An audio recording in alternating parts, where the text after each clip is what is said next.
তখন সময়টা 1990 সাল। 8 বছর বয়সী তাকাকি নামের এই ছেলেটি জাপানের এই স্কুলটিতে পড়তো। একদিন সেখানে আকারি নামের একটি নতুন মেয়ে ট্রান্সফার হয়ে আসে। একদম নতুন পরিবেশ আর অচেনা সব স্টুডেন্টসদের দেখে সে নিজেকে বেশ অসহায় মনে করতে থাকে। আকারি খেয়াল করে সে বাদী বাকি সব স্টুডেন্টসরা স্কুলের নির্দিষ্ট ড্রেস আর জুতো পরেছিল, তাই সে লজ্জায় নিজের পা দুটোকে বেঞ্চের নিচে লুকিয়ে রাখে, কারণ তার কাছে তখনও স্কুলের জন্য নির্দিষ্ট জুতো ছিল না। তো এসব কিছু নিয়ে ক্লাসের পড়াশোনায় তার একদমই মন বসছে না। এই দেখে আকারের বেঞ্চমেট অর্থাৎ তাকাকি বলে, চিন্তা করো না, সব ঠিক হয়ে যাবে। এরপর তাকাকি নিজের খাতার উপরে ছোট্ট একটা চিরকুট লিখে আকারের দিকে এগিয়ে দেয়। সেখানে সে লিখেছে, স্টেশনের সামনের দোকানটাতেই এই জুতো কিনতে পাওয়া যায়, স্কুল শেষে কিনে নিও। উত্তরে আকারি চিরকুটের ঠিক নিচে ছোট্ট করে ধন্যবাদ লিখে তাকাকিকে দেয়। এরপর তাকাকি আরেকটি চিরকুট লেখে যে সে নিজেও 1 বছর আগে এই স্কুলে ট্রান্সফার হয়ে এসেছিল, তখন তারও এমন একই অনুভূতি ছিল। তো এভাবে চিরকুটে কথা বলতে বলতে তারা একে অপরের বন্ধু হয়ে ওঠে। আর এরপর থেকে তারা প্রতিদিন একসাথে স্কুলে যেতে শুরু করে। স্কুল থেকে ফেরার পথে তাদের সাথে একটা কালো বিড়ালের দেখা হতো। বিড়ালটির নাম হলো মিমি। তবে তাকাকি বলে বিড়ালটির নাম মিমি হলেও তাকে যে কোনো নামে ডাকলেই সে সাড়া দেয়। এই শুনে আকারি মজা করে বিড়ালটিকে তাকাকি বলে ডাকে, আর দেখা যায় সত্যি বিড়ালটি সাড়া দিয়েছে। তো এভাবেই মজা আর দুষ্টুমিতে তাদের দিন কাটতে থাকে। তারা স্কুলে কোনো অবসর পেলেই লাইব্রেরিতে চলে আসতো আর বিভিন্ন ধরনের নতুন নতুন বই সংগ্রহ করত। একদিন লাইব্রেরির মহাকাশ বিজ্ঞানের একটি বই উল্টাতে গিয়ে তারা জানতে পারে 1991 সালে একটি বিশাল গ্রহাণু পৃথিবীর খুব কাছ দিয়ে যাবে, এমনকি সেটি নাকি পৃথিবীতে আশ্রয় পড়তে পারে। মহাকাশের এই রহস্য দেখে মুগ্ধ হয়ে তাকাকি বলে, আমি বড় হয়ে মহাকাশচারী বা অ্যাস্ট্রোনট হতে চাই। এই শুনে পাশে থাকা দুজন সহপাঠী তাকাকিকে খুব বাজেভাবে উপহাস করে। তাকাকি চুপচাপ মাথা নিচু করে এই অপমান সহ্য করলেও আকারি তাদেরকে ইডিয়ট বলে গালি দেয়, যে ব্যাপারটা তাকাকির বেশ ভালোই লাগে। এরপর বসন্তের ঋতু চলে আসলে তাদের দিনগুলো আরও বেশি সুন্দর হয়ে ওঠে। চারপাশে চেরি ফুলের পাপড়িগুলো ঠিক সাদা বরফের মতো উড়তে থাকে। স্কুল থেকে ফেরার পথে তারা দুজন বাতাসের বুদবুদ উড়িয়ে একে অপরের পিছু পিছু ছুটত, আর তাদের চারপাশে উড়ে বেড়াতো প্রজাপতির দল। আকারি তাকাকিকে চেরি ফুলগুলো দেখিয়ে বলে, এই ফুলগুলো দেখতে আমার খুব ভালো লাগে, এগুলো যেন একদম সাদা বরফের মতো। জানো তাকাকি, এই ফুলগুলো প্রতি সেকেন্ডে 5 সেন্টিমিটার গতিতে ঝরে পড়ে। এই শুনে তাকাকি আকাশের দিকে তাকিয়ে দীর্ঘশ্বাস ফেলে বলে, আমি সারা জীবন আমার এই প্রিয় জায়গাটাতেই থেকে যেতে চাই, আর কখনো কোথাও যেতে চাই না। আসলে তাকাকি খুব ভালো করেই জানতো শহর বদলানো মানেই হলো আকারের থেকে চিরদিনের মতো আলাদা হয়ে যাওয়া, যেটা সে কখনোই চায় না। এরপর তারা দুজন চেরি গাছের নিচ দিয়ে হাসতে হাসতে দৌড়ে বাড়ির দিকে যেতে শুরু করে। আকারি কিছুটা সামনে আর তাকাকি তার পিছু পিছু যাচ্ছে। ঠিক যখন তারা ট্রেন লাইনের লেভেল ক্রসিং এর কাছে পৌঁছায় তখন সাইরেন বেজে ওঠে, আর এরপর দুই পাশে লোহার ব্যারিয়ারটা ধীরে ধীরে নিচে নেমে আসে। আকারি ততক্ষণে রাস্তার ওপাশে চলে গিয়েছে আর তাকাকি আটকা পড়েছে রাস্তার এপারে। তো লোহার রেলিং এর দুই পাশ থেকে তারা একে অপরকে বিদায় জানায়। আকারি ওপারে দাঁড়িয়ে মিষ্টি হাসি দিয়ে বলে, চিন্তা করো না, প্রতি বছর আমরা এভাবেই একসাথে চেরি ফুল দেখব। কিন্তু বাস্তবতা বড়ই নিষ্ঠুর। দেখা যায় প্রাথমিক বিদ্যালয় শেষ করার ঠিক আগের এক রাতে আকারি বাসার কাছের একটা পাবলিক টেলিফোন বুথ থেকে তাকাকিকে ফোন করেছে। তাকাকি ফোন রিসিভ করলে আকারি কেঁদে কেঁদে বলে আবারও তার বাবার চাকরির ট্রান্সফার হয়েছে। এবার তাদের পুরো পরিবারকে চলে যেতে হবে তোচুগি প্রিফেকচারের এক প্রত্যন্ত গ্রামে, যে জায়গাটি এই শহর থেকে 80 কিলোমিটার দূরে অবস্থিত। 90-এর দশকে স্রেফ প্রাইমারি স্কুল পাশ করা দুটো বাচ্চার কাছে এই 80 কিলোমিটার দূরত্ব মানে ছিল যেন এক মহাসমুদ্রের ব্যবধান। তো প্রচন্ড কষ্ট পেয়ে আকারি একা দাঁড়িয়ে রিসিভারটা ধরে কান্নায় ভেঙে পড়ে। ওদিকে তাকাকি আকারের এমন কান্না শুনে নির্বাক হয়ে যায়। একসাথে চেরি ফুল দেখার সেই চেনা মিষ্টি স্মৃতিগুলো আজ যেন তার কাছে ধোঁয়াশা হয়ে আসছে। এরপর তাদের হাই স্কুল জীবন শুরু হয়। তাকাকি একা একাই সেই চেনা স্কুলের বারান্দা দিয়ে হেঁটে বেড়ায়। চারপাশের ভিড়ের মাঝে সে শুধু আকারিকে আর তাদের কাটানো পুরনো দিনগুলোকে খুঁজে বেড়াতো। তবে তাদের মাঝে দূরত্ব বাড়লেও তারা নিয়মিত একে অপরকে চিঠি লিখতে শুরু করে। কিছুদিনের মধ্যেই তাকাকির ঠিকানায় এসে পৌঁছায় আকারের লেখা প্রথম চিঠি। সেখানে আকারি তার নতুন শহরের বর্ণনা দিয়ে লিখেছে, টোকিওর মতো এই ছোট্ট শহরটা রাতের আলোয় ঝলমল করে না ঠিকই, কিন্তু এখানকার আকাশটা বড্ড পরিষ্কার। রাতের আকাশে চাঁদ আর তারাগুলো এত উজ্জ্বল দেখায় যা টোকিওতে কখনো দেখা যেত না। আসলে তারা দুজনে যখন টোকিওতে ছিল তখন প্রায়ই তারা একসাথে রাতের আকাশ দেখত, আর সেই চেনা অভ্যাসের কারণেই আকারি চিঠিতে এই চাঁদের কথা উল্লেখ করেছে। সে আরও লিখেছে তার নতুন বাড়ির কাছেও একটা মস্ত বড় চেরি গাছ আছে, আর বসন্তের দিনে সেই গাছের পাপড়িগুলো যখন ঝরে পড়ে তার গতিও থাকে সেকেন্ডে 5 সেন্টিমিটার, ঠিক যেমনটা তারা টোকিওতে একসাথে দেখেছিল। তাকাকিও সেই চিঠি পেয়ে খুশিতে আত্মহারা হয়ে যেত। সে খুব যত্ন নিয়ে প্রতিটি চিঠির উত্তর দেয়। নিজেদের ভালো লাগা, সারাদিনের গল্প আর টুকরো টুকরো অনুভূতিগুলো চিঠির পাতায় ভাগ করে নিতে নিতে তাদের সম্পর্কের সুতোটা আরও মজবুত হয়ে উঠছিল। দূরত্ব তাদের মনকে একটুও দূরে সরাতে পারেনি, কিন্তু নিয়তি যেন তাদের দুজনের ভালো থাকা কোনোভাবেই মেনে নিতে পারছে না। ক্লাস 7-এ পড়ার সময় তাকাকির বাবার বদলির অর্ডার আসে। এবার তাদের চলে যেতে হবে টোকিও থেকে বহু দূরে কাগিসিমা প্রদেশের তানেগাসিমা দ্বীপে। এখন থেকে তাদের মাঝখানের দূরত্ব আর মাত্র 80 কিলোমিটার থাকবে না, এবার তাদের মাঝের দূরত্ব গিয়ে দাঁড়াবে 1200 কিলোমিটারে। আর তাদের এই 1200 কিলোমিটার মানে ছিল পৃথিবীর 2 প্রান্ত। তো দুজনেই বুঝতে পারে এই দূর দ্বীপে চলে যাওয়ার আগে যদি তারা একবারের জন্য দেখা করতে না পারে, তবে হয়তো এই জীবনে আর কোনোদিন একে অপরের মুখোমুখি দাঁড়ানো হবে না। তাই চিঠির মাধ্যমে তারা একটা দিন ঠিক করে। 1995 সালের 5ই মার্চ ঠিক সন্ধ্যে 7টায় তারা দেখা করবে ইয়োফুনে স্টেশনে। আকারি তার চিঠিতে তাকাকির বাড়ি থেকে স্টেশন পর্যন্ত আসার পুরো রুটটা সুন্দর করে ম্যাপ এঁকে বুঝিয়ে দেয়। তাকাকিও একটা বড় মানচিত্রের সামনে বসে লাল কালিতে প্রতিটি ট্রান্সফার স্টেশন মার্ক করে নিয়েছে। দুপুর 3:54 ওদাকিও লাইনের ট্রেন ধরে প্রথমে শিনজুকু স্টেশন, সেখান থেকে সেন্ট্রাল লাইন বদলে ওৎসুকি স্টেশন, তারপর উৎসুমিয়া লাইন হয়ে ওয়ামা স্টেশন এবং সবশেষে রিওমো লাইন ধরে পৌঁছাতে হবে ইয়োফুনে স্টেশনে। পুরো জার্নিটা ছিল প্রায় 3 ঘন্টার। রওনা দেওয়ার আগে তাকাকি নিজের মনের সবটুকু আবেগ ঢেলে আকারির জন্য এক দীর্ঘ প্রেমপত্র লেখে। দীর্ঘদিন ধরে বুকে চেপে রাখা কথাগুলো সে আজ আকারির হাতে তুলে দিতে চায়। এরপর দেখতে দেখতে 5ই মার্চ চলে আসে, কিন্তু এখন প্রকৃতির রূপ যেন অনেকটাই বদলে গিয়েছে। কনকনে ঠান্ডা হাওয়া গ্রাস করে নিয়েছে চারপাশ। তাকাকি যখন ট্রেনে গিয়ে দাঁড়ায় তখন আকাশ থেকে তুলোর মতো তুষারপাত শুরু হয়েছে। সে ঘড়ির দিকে তাকিয়ে দেখে এখন সময় ঠিক বিকেল 3:54।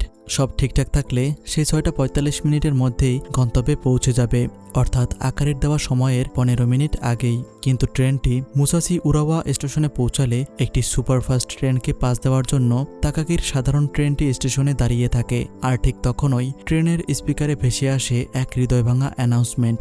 ভারী তুষারপাতের কারণে নাকি ট্রেন ছাড়তে দেরি হবে। তাকাকির নিখুঁতভাবে সাজানো টাইম টেবিল চোখের পলকে উলটপালট হয়ে যায়। তুষারপাতের যে দৃশ্য অন্য সময় মন ভালো করে দিত, আজ তা তাকাকির বুকে এক তীব্র আতঙ্কের জন্ম দিচ্ছে। সে বারবার অস্থির হয়ে ঘড়ির দিকে তাকায়। বিকাল 5:54 ট্রেনটি যখন জিউসি স্টেশনে পৌঁছায় ততক্ষণে তার নির্ধারিত সময়ের চেয়ে 22 মিনিট লেট হয়ে গিয়েছে। এদিকে বাইরে তখন এক ভয়ঙ্কর তুষারপাত শুরু হয়েছে। তাকাকির কাছে এক একটা স্টেশনকে মনে হচ্ছিল যেন এক একটা আলোকবর্ষ দূরত্বের পথ। ট্রেনের ভিতরে হিটারের গরম থাকলেও তাকাকির হাত পা ভয়ে ঠান্ডা হয়ে যাচ্ছে। সে শুধু মনে মনে ঈশ্বরের কাছে প্রার্থনা করছে আজকে যেন ট্রেনটি সবচেয়ে দ্রুত চলে। তো এভাবে দেখতে দেখতে রাত 7টা পার হয়ে যায়, অথচ তাকাকি তখনও ওয়ামা স্টেশনেও পৌঁছাতে পারেনি। ফাঁকা নিস্তব্ধ ট্রেনের কামরায় তাকাকি একদম ভেঙে পড়ে সিটের উপর। সে এখনও আকারের স্টেশন থেকে প্রায় 30 কিলোমিটার দূরে। তো সময় পার করতে সে পকেট থেকে আকারের জন্য লেখা সেই চিঠিখানা বের করে দেখতে থাকে। তার মনে এক চরম অনিশ্চয়তা কাজ করছে যে আদেও কি এই চিঠি সে আকারের কাছে পৌঁছাতে পারবে। আকারে কি এখনও এই ঝড় তুফানের মধ্যে তার জন্য অপেক্ষা করছে? এসব ভেবে কোল্ড ড্রিঙ্কস নিতে সে বাইরে আসে। আর টাকা বের করার সময় ভুল করে চিঠিটি তার পকেট থেকে বের হয়ে অন্ধকারের ভিতরে হারিয়ে যায়। চিঠিটা হারিয়ে যাওয়ার পর তাকাকি একদৃষ্টে তাকিয়ে মনে মনে বলে, চিঠি হারিয়ে গেলেও তুমি আমার মন থেকে কখনো হারিয়ে যাবে না, কথা দিলাম। এরপর একাকি একটা ট্রেনের কামরায় সে শুধু অপেক্ষা করতে থাকে পরের স্টেশনে পৌঁছানোর। কিন্তু তুষার ঝড় এতটাই তীব্র রূপ নেয় যে এই অবস্থায় ট্রেন চালানো বড় দুর্ঘটনার কারণ হতে পারে। তো ট্রেনের স্পিকারে আবারও জানিয়ে দেওয়া হয় অনিবার্য কারণে ট্রেনটি এই স্টেশনে সাময়িকভাবে যাত্রা স্থগিত করছে। কখন আবার ছাড়বে তা এই মুহূর্তে নিশ্চিত করে বলা সম্ভব নয়। তাকাকে ঘড়ির দিকে তাকিয়ে দেখে রাত এখন 8:54। 7টা পার হয়ে গিয়েছে প্রায় 2 ঘন্টা। এরপর সে আর সময় দেখার সাহস পায়নি। নিজের হাত ঘড়িটা কবজি থেকে খুলে জানালার পাশের ছোট টেবিলটায় রেখে দেয়। সে শুধু বারবার চোখ বন্ধ করে প্রার্থনা করছিল ট্রেনটা যেন অন্তত একবারের জন্য হলেও চলতে শুরু করে। এরপর নিরুপায় হয়ে সে নিজেকেই দোষ দিতে থাকে যে আমি কেন আবহাওয়ার কথা আগে থেকে ভাবলাম না, আমি কেন আরো আগে রওনা দিলাম না। দেখা যায় অবশেষে দীর্ঘ 2.5 ঘন্টা পর ট্রেনের চাকা আবারও ঘুরতে শুরু করেছে। ট্রেন যখন ইয়োফুনে স্টেশনে এসে পৌঁছায় ঘড়িতে তখন রাত 11:15। পুরো স্টেশন চত্বর তখন নিস্তব্ধ। তো এক বুক আতঙ্ক আর শঙ্কা নিয়ে তাকাকে স্টেশনের ওয়েটিং রুমের ভিতরে প্রবেশ করে। দেখতে পায় বেঞ্চের উপর মাথা নিচু করে একা বসে আছে আকারি। দীর্ঘ 4 ঘন্টারও বেশি সময় ধরে এই কনকনে ঠান্ডায় মেয়েটি শুধু তার জন্যই প্রহর গুনছিল। না কোনো যোগাযোগ আর না তো ছিল কোনো নিশ্চয়তা।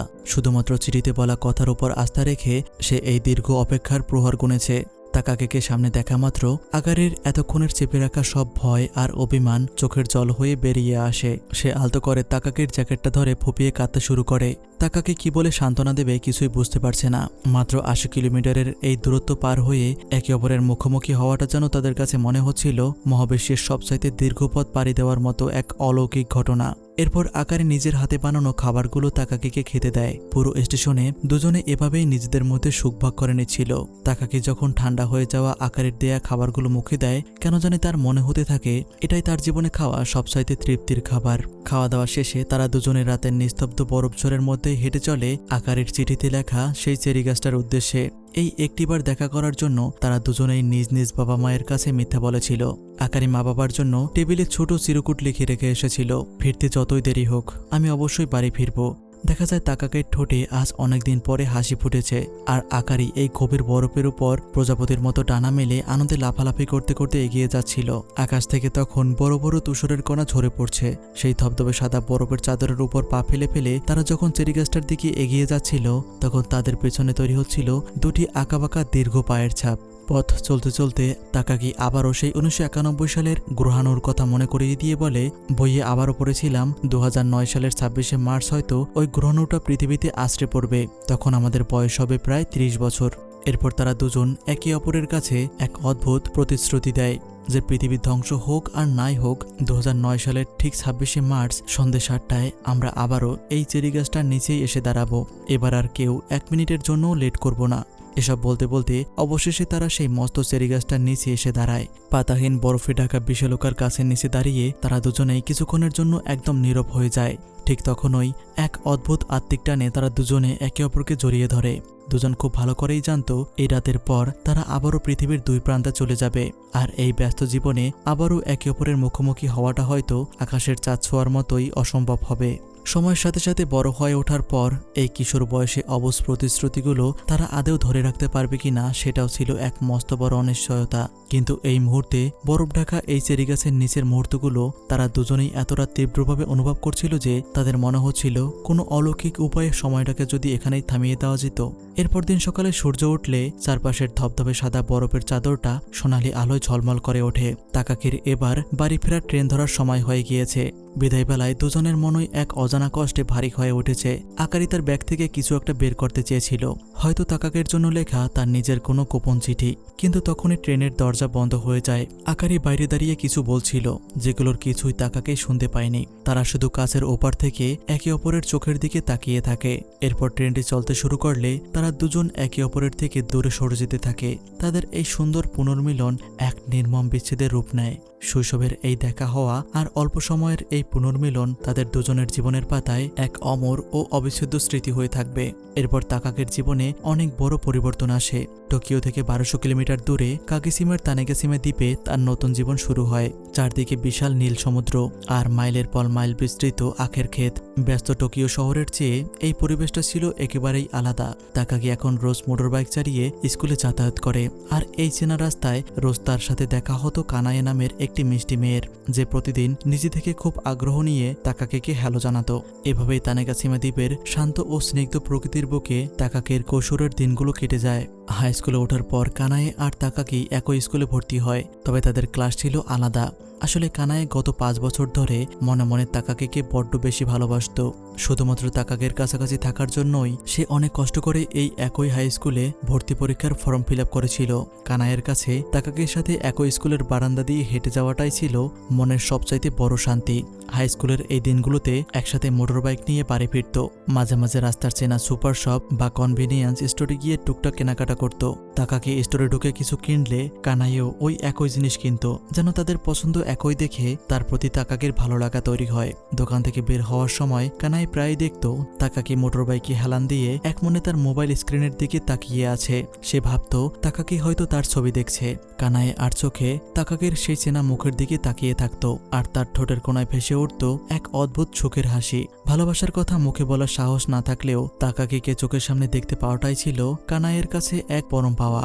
এভাবেই ধীরে ধীরে সময় তার নিজ নিয়মেই বয়ে চলতে থাকে। তাকাকির বয়স এখন 18 বছর। সে এখন রোজ ভোরে উঠে আর্চারি বা তীরধনুক ছোড়ার প্র্যাকটিস করে। কানাইয়ের সাথে তার রোজ দেখা হয়, গল্প হয়।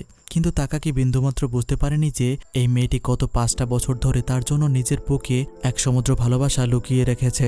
এরপর দেখা যায় সামনেই হাই স্কুল পাশের পর ভবিষ্যৎ ক্যারিয়ারের ফর্ম জমা দেওয়ার শেষ দিন। কানায়ে কোনোভাবেই নিজের ফর্মটা পূরণ করতে পারছে না, কারণ সে জানতোই না তাকাকি এরপর কোন কলেজে পড়তে কোন শহরে চলে যাবে। ক্লাসের সব ছেলেমেয়ে যখন তাদের ফর্ম জমা দিয়ে দিয়েছে তখন পুরো গ্রেডে শুধু কানায়ের ফর্মটাই ফাঁকা পড়ে আছে, যে কারণে তাকে শেষমেশ ক্লাস টিচারের অফিসে গিয়ে বকাও খেতে হয়। এরপর স্কুল শেষে তারা যখন সেই বিস্তীর্ণ আখের ক্ষেতের মাঝখানের মেঠোপথ দিয়ে হেঁটে যাচ্ছিল, তাকাকি বরাবরের মতোই কিছুটা সামনে হাঁটছিল আর কানায়ে তার কিছুটা পেছনে। তাদের মাঝখানের এই কয়েকটা পদক্ষেপের দূরত্বটা দেখতে খুব সাধারণ মনে হলেও কানায়ের মনে হচ্ছিল তাকাকির মন আর তার মনের মাঝখানে যেন এক আলোকবর্ষের অলঙ্ঘনীয় দূরত্ব দাঁড়িয়ে আছে। পুরো পথ জুড়ে দুজনেই একদম নিস্তব্ধ নির্বাক হয়ে হেঁটে চলে। কানায়ের মনে তখন হাজারো প্রশ্নের ঝড়। সে কিছুতেই বুঝতে পারছিল না তাকাকি নিজে থেকে যখন একসাথে হেঁটে বাড়ি ফেরার প্রস্তাব দিল তখন কেন সে একটা কথাও বলছে না। যদি তাকাকির মনে তার জন্য কোনো জায়গাই না থাকে তবে প্রতিদিন কথা বলার সময় সে এতটা নরম আর কেয়ারিং কেন হয়? মনের ভেতরের এই অবহেলা আর জমানো কষ্টগুলোর কথা ভেবে তার চোখ থেকে জল ঝরতে থাকে। ঠিক সেই মুহূর্তে অনেক দূর থেকে এক বিকট শব্দ ভেসে আসে। তানেগাসিমা দ্বীপের স্পেস সেন্টার থেকে একটি বিশাল রকেট মহাকাশের উদ্দেশ্যে রওনা দিয়েছে, আর তার পেছনের ধোয়ার সাদা মেঘ পুরো আকাশটাকে যেন দুটো ভাগে ভাগ করে দিল। ঠিক যেমনটা কানায়ের মনে হলো, তাকাকির সাথে তার সম্পর্কটাও যেন দুটো আলাদা সীমানায় ভাগ হয়ে গিয়েছে, যা কোনোদিন আর এক হবে না। সেই রাতে রাস্তার মোড়ে এসে তারা একে অপরকে চিরদিনের জন্য বিদায় জানায়। কানায়ে খুব নির্মমভাবে একটা সত্য বুঝতে পারে যে তার বিগত 5 বছরের এই একতরফা ভালোবাসা কোনোদিন তাকাকির হৃদয় অবধি পৌঁছায়নি, আর এই গল্পের কোনো সুন্দর পরিণতিও হবে না। এই ভেবে প্রচন্ড কষ্ট নিয়ে সে একা সমুদ্রের তীরে গিয়ে বসে। দীর্ঘদিনের জমানো ভালোবাসাকে হারিয়ে সে কান্নায় ভেঙে পড়ে। সে নিজেকে কিছুতেই বোঝাতে পারছে না তাকাকি তার কখনোই ছিল না। এরপর আরও কিছু সময় পার হয়, আর এখন সময়টা 2000 সাল। হাই স্কুলের গণ্ডি পেরিয়ে তাকাকি তার স্বপ্ন পূরণ করতে টোকিও ইউনিভার্সিটিতে কম্পিউটার ইঞ্জিনিয়ারিং নিয়ে ভর্তি হয়েছে। আর এখানে ভর্তি হওয়ার জন্য তাকে তানেগাসিমা দ্বীপ ছেড়ে চলে আসতে হয়েছে, অর্থাৎ কানায়ের ভালোবাসা সেখানেই চিরতরে চাপা পড়ে গিয়েছে।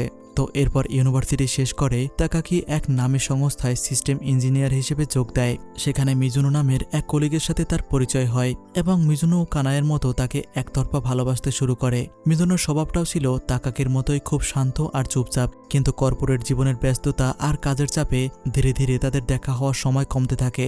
আসলে এই সম্পর্কে মিজুনোই নিজে থেকে তাকাকিকে প্রপোজ করেছিল, কিন্তু তাকাকি এর কোনো উত্তর দেয়নি। তো মিজুনোর সবসময় মনে হতো সে তাকাকিকে পাওয়ার আগেই হারিয়ে ফেলবে, মানে সে এখান থেকে চলে যাবে।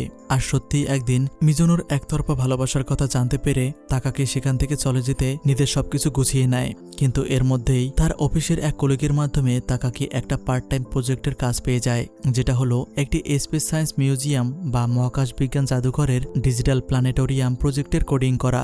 এটা ছিল সেই মিউজিয়ামের সবচাইতে বড় প্রজেক্ট। ঠিক সেই সময়েই কানায়ের বড় বোন অফিসিয়াল কাজে টোকিওতে আসে এবং তাকাকির সাথে দেখা করেন। সে কানায়ের হয়ে তাকাকিকে বহু বছরের পুরনো একটা প্রশ্ন জিজ্ঞাসা করে যে, আচ্ছা তাকাকি, ছোটবেলায় তুমি যখন সারাক্ষণ ওই মোবাইলের দিকে তাকিয়ে থাকতে তখন তুমি আসলে কি দেখতে? তুমি কি তাকে দেখতে যার জন্য তুমি কানায়ের ভালোবাসাকে অবহেলা করেছো? প্রশ্নটা শুনে তাকাকি হেসে উত্তর দেয়, আমি আসলে কাউকে দেখতাম না। আমার ডায়েরি লেখার অভ্যাস ছিল না, তাই আমি মোবাইলের ড্রাফট অপশনে নিজের চারপাশের অনুভূতি আর টুকরো কথাগুলো লিখে রাখতাম, আর সেটাকেই কানায়ে হয়তো ভাবতো আমি তার ছবি দেখছি। এখানে তাকাকি আজ হয়তো কানায়ের বোনের কাছে ভুল বোঝাবুঝিটা দূর করে দিল, কিন্তু বাস্তবতা হলো কানায়ে আর তাকাকে সেই সুন্দর কৈশোরের মুহূর্তগুলো সময়ের নিয়মে হারিয়ে গিয়েছে। ওটা এখন কানায়ের কাছে শুধুই স্মৃতির পাতায় এক টুকরো দীর্ঘশ্বাস। এরপর তাকাকি যখন সেই স্পেস মিউজিয়ামে আসে তখন মিউজিয়ামের প্রধান কর্মকর্তা মিস্টার হোয়াইট তাকে উষ্ণ অভ্যর্থনা জানিয়ে পুরো মিউজিয়ামটা ঘুরিয়ে দেখায়। তাকাকি একমনে হোয়াইটের কথা শুনছিল, যিনি বলছিলেন যে ছোটবেলায় তারও স্বপ্ন ছিল একজন অ্যাস্ট্রোনট বা মহাকাশচারী হওয়ার। হোয়াইটের মুখে এই চেনা কথাগুলো শুনতে শুনতে আকারের মনে পড়ে যায় তার নিজের সেই বইয়ের পাতায় পড়া 1991 সালের গ্রহাণুর কথা। এতগুলো বছর পেরিয়ে গেলেও তাকাকি তার ছোটবেলার সেই স্বপ্ন আর চেরি গাছের নিচে আকারিকে দেওয়া সেই প্রতিশ্রুতি বলতে পারেনি। সে এখন এসব কথা মিস্টার হোয়াইটকে খুলে বলে। আর ঠিক একই সময়ে টোকিও থেকে অনেক দূরে আকারি তার পুরনো বাড়িটা গোছানোর সময় একটা ধুলোজমা বক্স খুঁজে পায়, যেটার ভেতর থেকে বেরিয়ে আসে ধুলোয় ঢাকা সেই পুরনো নোটবুক। যে নোটবুকের পাতায় লুকানো ছিল তাদের দুজনের প্রথম পরিচয়ের এক মিষ্টি ইতিহাস। নোটবুকের পৃষ্ঠাগুলো উল্টাতেই আকারের স্মৃতিগুলো যেন এক ঝটকায় ডানা মেলে উড়ে গেল 1995 সালে সেই কনকনে শীতের রাতে। তার স্পষ্ট মনে পড়ে যায় কিভাবে সে স্টেশনে একা একা তাকাকির জন্য প্রহর গুনছিল। আর তার আফসোসও ছিল একটা বিষয়ের জন্য। আসলে পরদিন সকালে তাকাকিকে ট্রেনে তুলে দেওয়ার সময় ব্যাগ থেকে সে যে জিনিসটা বের করতে গিয়েও লুকিয়ে ফেলেছিল সেটা ছিল তার নিজের হাতে লেখা জীবনের প্রথম প্রেমপত্র। কিন্তু শেষ মুহূর্তে আকারি থমকে গিয়েছিল। কৈশোরের এই অবুঝ প্রতিশ্রুতি কি প্রাপ্তবয়স্ক হওয়ার পর ধরে রাখা সম্ভব? সে চায়নি তার এই ভালোবাসা আকারের ভবিষ্যতের পথকে কোনোভাবে আটকে রাখুক। আকারি মনে করত প্রিয় মানুষটাকে কোনো বাঁধন ছাড়া মুক্ত আকাশে নিজের মতো সুখে থাকতে দেওয়াটাই হলো আসল ভালোবাসা। আর সেই কারণেই নিজের প্রথম ভালোবাসার চিঠিটা সে কোনোদিন তাকাকির হাতে তুলে দিতে পারেনি, কারণ সে আজ অন্য কারো স্ত্রী। নিজের মতো করে গুছিয়ে নিয়েছে তার নিজের সংসার। তাকাকি আজ তার জীবনে শুধুই দূর অতীতের এক সুন্দর অতিথি। পড়াশোনা শেষে আকারি টোকিওর একটি লাইব্রেরিতে চাকরি শুরু করে। আর ঘটনাক্রমে এই লাইব্রেরির সাথেই ব্যবসায়িক যোগাযোগ ছিল সেই স্পেস মিউজিয়ামের, যেখানে তাকাকি পার্ট টাইম প্রজেক্টের কাজ করছে। একদিন অফিসিয়াল কাগজপত্র জমা দিতে আকারি যখন সেই মিউজিয়ামে আসে তখন তার দেখা হয় মিস্টার হোয়াইটের সাথে। হোয়াইট তাকে পুরো মিউজিয়ামটা ঘুরে দেখার আমন্ত্রণ জানায়। ঘুরতে ঘুরতে আকারি হঠাৎ করেই মিস্টার হোয়াইটের সামনে সেই 1991 সালের গ্রহাণুর কথা উল্লেখ করে বসে, যেটা কিছুদিন আগেই তাকাকি তাকে বলেছিল। এই শুনে হোয়াইট তো পুরোই অবাক হয়ে যায়, কারণ বহু বছর আগের এমন একটা তথ্য পৃথিবীর দুই প্রান্তের দুজন মানুষ কিভাবে হুবহু মনে রেখেছে। এরপর গল্প আরও কিছুটা সামনে এগিয়ে যায়। আজ 2009 সালের 26শে মার্চ মিউজিয়ামে কৃত্রিম মহাকাশ প্রদর্শনীর অনুষ্ঠান চলছে। অনেকের মতো আকারিও মিউজিয়ামের বিশেষ প্রদর্শনী দেখতে এসেছে।